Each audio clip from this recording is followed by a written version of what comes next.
The year is 114 AD.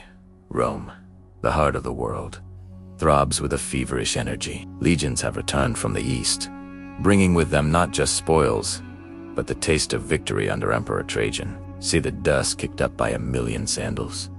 Hear the roar of a city drunk on its own power. It is a day of triumph. Through the monumental arches, he comes, a general, his name whispered on the wind, his deeds already etched into the annals of the empire. His armor, once polished to a mirror shine, is now a tapestry of his journey caked with the dust of Parthian plains and stained with the grim reality of battle. The crowd surges, a sea of hands reaching, voices chanting his name.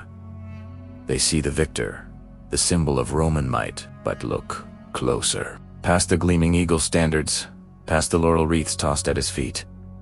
Look into his eyes. They are not the eyes of a conqueror, basking in glory. They are deep distant pools, reflecting a golden sunset, but holding a darkness the cheering crowds cannot see. They are fixed on something beyond the cheering faces, beyond the marble temples. He says, "Dim the ghosts who march with him." The centurion who fell at his side, a joke dying on his lips. The young legionary, barely a man, who spoke of his family's farm in Umbria before a silent arrow found its mark. The faces of his men, his brothers, flicker in the golden light like embers from a dying campfire. Each cheer from the crowd is a silent echo of their last breaths. His hand, calloused and scarred, tightens on the reins of his war. The leather feels real, grounding him in this moment of deafening celebration. But his mind is far away, in the quiet moments after the storm of steel, when the only sounds were the groans of the wounded and the whisper of the wind over the fallen.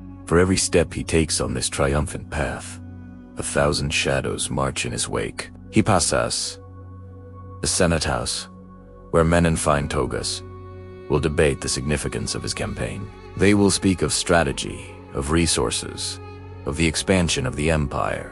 They will carve his victories into stone, but they will never know the weight of the names he carries in his heart. The promises left unkept on foreign soil. The adulation is a suffocating wave. The people see a hero, a demigod returned. He sees only the price, the cost of this grand spectacle, paid in the currency of loyalty, bravery, and blood.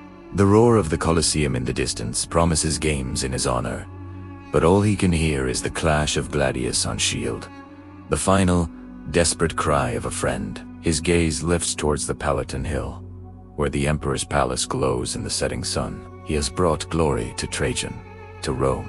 He has fulfilled his duty. Yet, as he looks at the celebrating faces, a profound and melancholic question settles in his soul.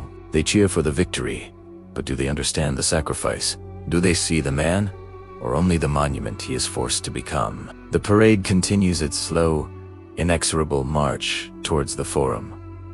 For the crowd, it is the culmination of a great chapter in Rome's story. For the general, it is a lonely walk among ghosts, a silent testament to the fact that the heaviest burdens are not the spoils of war, but the memories of those who cannot return to share in the victory. The sun dips below the 7 hills, casting long shadows that stretch like grasping fingers across the city. The cheers begin to soften, replaced by the warm glow of torches being lit.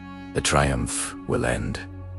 The crowds will go home, but for him, the march will continue. In his dreams on the quiet streets, in the solitude of his villa, he will forever be on that dusty road, leading his men, the living and the dead, on a journey that never truly ends. The victory is Rome's, but the war is his to carry, alone.